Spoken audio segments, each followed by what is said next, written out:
Bonjour, bonjour, j'espère que tu vas super bien. De mon côté, tout va très bien et me revoilà aujourd'hui pour te parler de règles. Alors ce qui est terrible en cet instant, c'est que j'ai presque l'impression de devoir m'excuser de te parler de règles, comme si c'était un sujet tabou, quelque chose de sale ou de négatif. Et ça, en soi, c'est déjà quelque chose. Parce qu'alors même que j'ai choisi le sujet de cette vidéo, eh bien j'imagine déjà ceux qui vont dire ah ces trucs de bonne femme, ah c'est sale, ah du sang ou je ne sais quoi. Et en fait en pensant ça, eh ben, je m'agace moi-même en réalité. Parce que je sais que les règles c'est pas sale, enfin je le vis tous les mois depuis un certain temps. Et puis je sais même que c'est un processus extraordinaire, que c'est fondamental. Bref, les règles, c'est pas un sujet honteux. Et aujourd'hui, j'ai envie de t'en parler sous l'angle du zéro déchet et de l'écologie. Et aussi du soin porté à soi. Moi, tu vois, d'ici 1, 2, 3 jours, je vais avoir mes règles. En général, mes cycles sont plutôt très réguliers. Et je le sais, déjà parce que je connais la date de mes dernières règles, à peu près, parce que parfois j'oublie de le noter. Et aussi parce que là, j'ai quelques boutons, tu vois, ici. Et c'est souvent le cas les jours avant mes règles, et en particulier si je suis fatiguée. Ou aussi si j'ai fait une overdose de chocolat, mais bon, là on va dire que je l'ai un peu cherché. Mais ça arrive aussi. Et donc moi j'ai un peu de syndrome prémenstruel, donc j'ai quelques boutons. En général je suis assez fatiguée, j'ai moins de force physique, et ça je le vois dans ma pratique de yoga. Et puis aussi je suis très sensible, un peu susceptible même. Mais bon, ça reste assez discret et ça reste tout à fait gérable. Donc je considère que j'ai beaucoup de chance comparé à d'autres femmes qui ont un syndrome prémenstruel assez fort. Et en fait, j'avais pas l'intention de te parler de syndrome prémenstruel, mais voilà, je t'en donne quelques éléments. Non, moi ce dont je voulais te parler aujourd'hui, c'est de ça. Et de ça. Donc ça, c'est ce que moi j'utilise quand j'ai mes règles, pour ne pas utiliser de choses jetables, ni de produits chimiques, ni rien de tout ça. Pour ce qui concerne mon historique, j'ai eu mes règles assez tard. J'ai eu beaucoup de problèmes hormonaux adolescentes, dont je pourrais te reparler à l'occasion d'une autre vidéo si ça t'intéresse. Mais de fait, j'ai eu mes règles assez tard et j'ai pris la pilule très tôt. Je crois que j'avais 16 ans, quelque chose comme ça. Et j'ai pris la pilule en continu de 16 ans jusqu'à 23 ou 24 ans, quelque chose comme ça. Et pendant toute cette période, j'utilisais des tampons. Alors j'en ai même pas à te montrer parce que j'en ai plus chez moi depuis des années. Mais c'est vrai que dès que j'ai eu mes premières règles, pour moi la seule solution on va dire noble, envisageable, c'était le tampon. Les serviettes, je trouvais ça crade, j'assimilais ça à des couches. Je te donne mon état d'esprit de l'époque. Et je trouvais que les tampons, c'était beaucoup plus classe. J'avais toujours vu ma mère utiliser ça. Et puis, en plus, à l'époque, je devais voir un peu plus de pubs à la télé. Et voilà, les tampons, c'était ce qui te permettait la liberté de faire ce que tu voulais, blablabla. Bon, la réalité c'est quand même qu'à cause de ces foutus tampons, j'avais quand même régulièrement des irritations parce que, je vais pas te faire un dessin, mais les tampons ça absorbe le sang, oui, mais ça absorbe aussi tout le reste. Et j'ai eu connaissance de la cup assez tôt, en 2008 si je me souviens bien. C'est l'époque où j'ai commencé à faire des recherches et à m'intéresser au mode de vie plus écologique. À cette époque, j'avais déjà fait la transition vers les produits de toilette et les produits de soins plus écologiques. Et donc, je m'intéressais à toutes ces choses-là, mais sans vraiment oser sauter le pas. Et à l'époque, j'avais découvert la cup, mais ça me paraissait trop... Enfin, je sais pas, j'étais pas à l'aise avec mon corps à l'époque, pas suffisamment à l'aise, du moins pour utiliser une cup. Et puis, je me suis lancée dans la cup en 2013, donc après la naissance de notre premier enfant. J'ai fait l'acquisition d'une cup que voici. Donc c'est la même que j'ai depuis 2013. Et je la stérilise tous les mois, avant et après le début de mes règles. Et donc ça fait 6 ans que j'utilise la cup aujourd'hui. Et franchement, j'en suis assez fière parce que à l'époque, c'était vraiment, tu vois, pas hyper trendy. Et puis, si jamais t'expliquais que tu utilisais ça, on te regardait un peu de travers en général. Mais alors, les tout premiers cycles où je l'ai utilisé, j'ai pas trouvé ça parfaitement confortable. Bon, pareil, je vais pas te faire un dessin, mais je pense que pour la plupart d'entre vous, vous voyez comment ça marche. Et sinon, il y a des tutos, je pense, sur YouTube ou un peu partout sur Internet. Mais l'idée, c'est que tu vas replier ta cup et puis après, tu vas la mettre comme un tampon et elle va se déployer à l'intérieur et elle va recueillir ton flux, en fait. Et on la change régulièrement, au minimum 2 fois par jour, je dirais. Minimum. Mais ça dure quand même beaucoup plus longtemps qu'un tampon.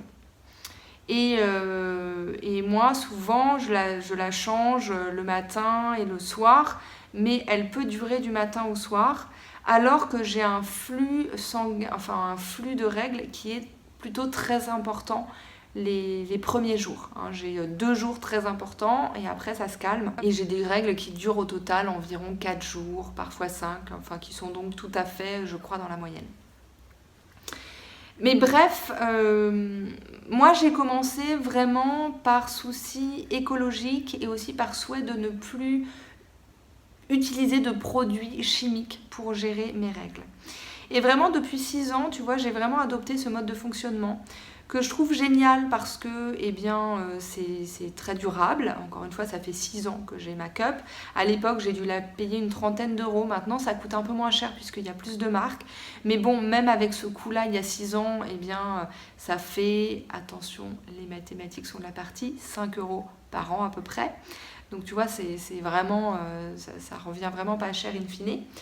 Donc c'est pratique puisque ça dure aussi longtemps dans la journée, tu peux vraiment passer de nombreuses heures avec ta cup. Et puis c'est beaucoup plus écologique puisque c'est durable. Donc vraiment j'adore ce moyen-là, enfin cette méthode-là, je la trouve vraiment top. Et puis moi aussi, compte tenu de mon métier, j'enseigne le yoga et je suis coach, mais donc une partie de mon métier consiste quand même à bouger pas mal. Et c'est vrai qu'avec une serviette, par exemple, je serais un peu plus limitée, je pense, dans mes mouvements. Là, avec la cup, ça se passe vraiment bien, donc ça, je trouve ça chouette. Les inconvénients, c'est qu'il faut quand même être assez à l'aise avec son corps. Moi, au tout début, ça m'a demandé un peu d'ajustement. Et puis, si elle n'est pas bien mise, ça peut être inconfortable. Et ça, je l'ai rencontré dans mes premiers cycles avec cup, quand je ne savais pas encore très bien comment la placer, que j'avais un petit peu peur et tout dans la façon dont je la mettais. C'est vrai que du coup, c'était un peu inconfortable. Mais en réalité, c'est vite venu et ça me rend tellement service. Enfin voilà, je ne suis jamais à court en fait. J'ai jamais besoin de penser « Ah tiens, il faut que j'achète des protections ». Hop, je l'ai toujours. J'ai pas l'impression de polluer la planète tous les mois et puis surtout j'ai arrêté de mettre des produits toxiques et chimiques sur une des parties les plus précieuses de mon anatomie, donc si tu veux c'est quand même pas mal. Et puis récemment j'ai commencé à utiliser notamment pour le tout début ou la toute fin du cycle des serviettes lavables. Donc alors nous on a l'habitude du tout lavable chez nous, comme tu le sais peut-être, on a des couches lavable pour notre petit dernier. On n'a pas de sopalin ou de mouchoir jetable, on utilise des choses lavables. Et on essaie d'éviter tout ce qui est à usage unique de façon générale. Donc c'est vrai que les serviettes lavables allaient dans cette lignée. Et en fait, ça me permet donc de ne pas utiliser la cup, notamment en toute fin de cycle, quand mon flux devient très très léger, et que ça fait plusieurs jours d'affilée que j'utilise la cup, j'aime bien faire une petite pause cup, tu vois, la pause cup, et utiliser une serviette lavable.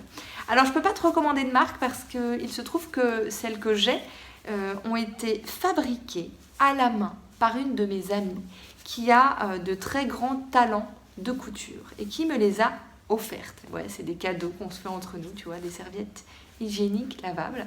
Mais je les adore parce que tu vois, d'une part elles sont vraiment très jolies et puis pour ces moments-là c'est très pratique.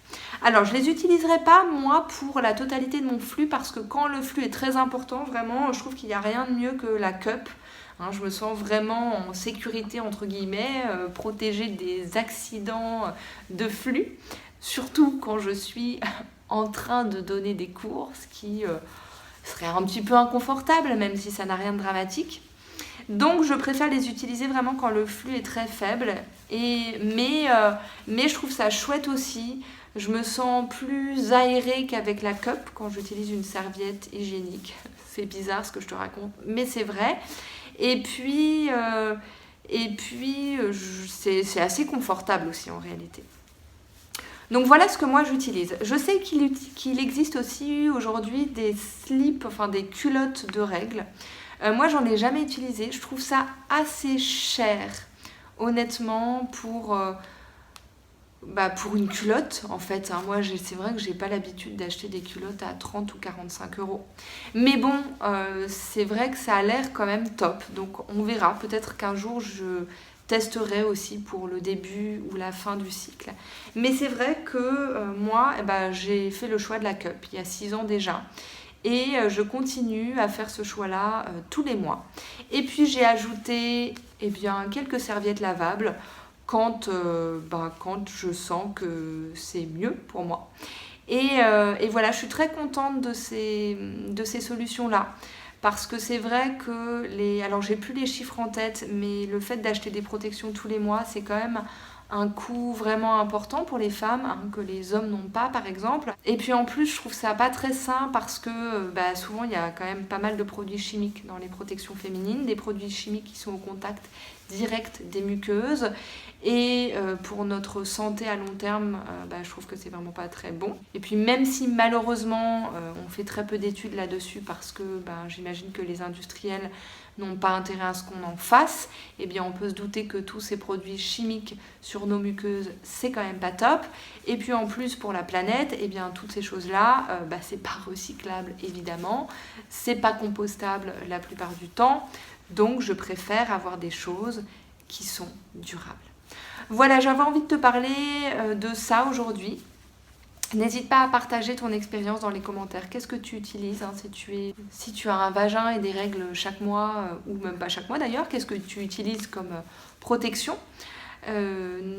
N'hésite pas à commenter, n'hésite pas à liker, n'hésite pas à t'abonner à ma chaîne. Et puis de mon côté, je te remercie pour avoir passé ce moment avec moi. Je te souhaite une très belle journée. Prends grand soin de toi, prends soin des autres autour de toi.